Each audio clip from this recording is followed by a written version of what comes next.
This is the commentary for a previously posted video. In this video, we see a DVD preview for the film Lilo and Stitch 2, Stitch Has a Glitch, that appeared as a trailer on Disney DVDs in 2005. Lilo and Stitch 2 is a 2005 direct-to-video sequel to the 2000 film Lilo and Stitch from Walt Disney Pictures. It is the third film released in the Lilo and Stitch franchise. Chronologically, the film takes place right after the first film, Lilo and Stitch. Disney billed this as a direct sequel to the original film. That's why the film carries a number 2 in the title, even though it was released after Stitch the movie. In the film, Stitch develops a glitch that momentarily reverts him back to his original programming to destroy things. This is presented first as a nightmare, then through momentary glitches in the real world that create some awkward situations. At this point, Stitch is living with Lilo and Nani. Dr. Jumba and Pleakley are also living in the house. After a glitch, Dr. Jumba realizes that this is all happening because he was interrupted when he first created Stitch and wasn't able to charge Stitch's molecular structure properly.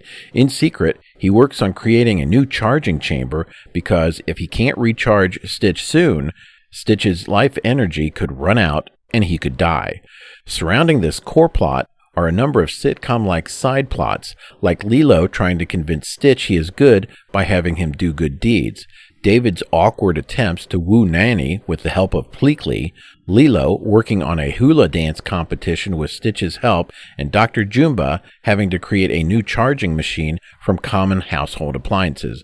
Most of these side plots seem to work in the overall framework of the film. I won't spoil the ending of the film, but we all know Stitch is alive and well in Stitch the movie, Lilo and Stitch the series, and Leroy and Stitch. This film has a 40% on Rotten Tomatoes, but I think it's a much better film than that. I watched this film and really enjoyed it. The animation is good, and there are a few cool sequences like Lilo and Stitch flying over the ocean to Elvis music with dolphins swimming below.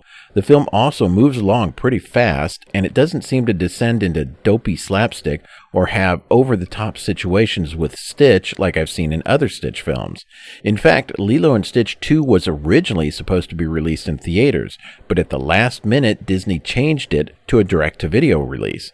The story was that Disney made this decision because The Jungle Book 2 received such poor critical reviews 3 years earlier, back in 2003. The Jungle Book 2 does have a score of only 19% on Rotten Tomatoes, but it did very well at the box office, delivering $135.7 million against a budget of only $20 million. Who wouldn't be happy with those numbers? It's possible the numbers had nothing to do with Disney's decision not to release Lilo and Stitch 2 in theaters, and that the Disney execs just had lost confidence in their Australian Disney Toon animation studio. Both The Jungle Book 2 and Lilo and Stitch 2 were produced by the Australian animation studio. Disney ended up closing that studio a year later in 2006, citing rising costs. Dakota Fanning does the voice for Lilo in this film instead of David Chase, who was the voice of Lilo in all of the other films and the series. Honestly, I couldn't tell the difference. The reason Disney gave for this was that David was too busy recording for the series to record for this movie. I think it may have also had something to do with Disney's original plans to release this film theatrically. I think they wanted the name recognition and star power of Dakota Fanning. By the time this film came out, Dakota Fanning had starred in movies opposite Robert De Niro, Sean Penn, and Denzel Washington, as well as having starred in the film The Cat in the Hat. And all of the other voice actors were able to record for this film, including Chris Sanders, Tia Carrere, Kevin McDonald, and David Ogden Stiers. The only other explanation I could think of was that David Chase would have been 14 at the time they recorded for this movie, and maybe Hollywood labor laws wouldn't allow her to work that much. In any event, it's a strange departure from everything else they did with the Lilo and Stitch franchise, but it works.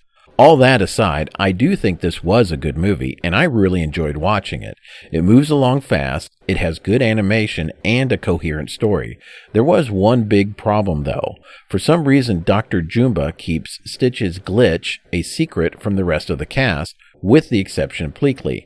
I guess we wouldn't have had a movie if he had just told them what was happening to Stitch. It's easy enough to just ignore this problem and chalk it up to Dr. Jumba's secretive personality. Well, those are my comments for this video. If you like these retro videos, please subscribe. Give this video a thumbs up, click the notification bell, and leave a comment. All these things really help the channel. Keep watching for more retro videos like this and other videos. Take care of yourself and look out for others. Talk to you later. Bye. This was the commentary for a previous video. For the full video, click the link on the left. For another video, click on the right. Take care of yourself and look out for others. Talk to you later. Bye.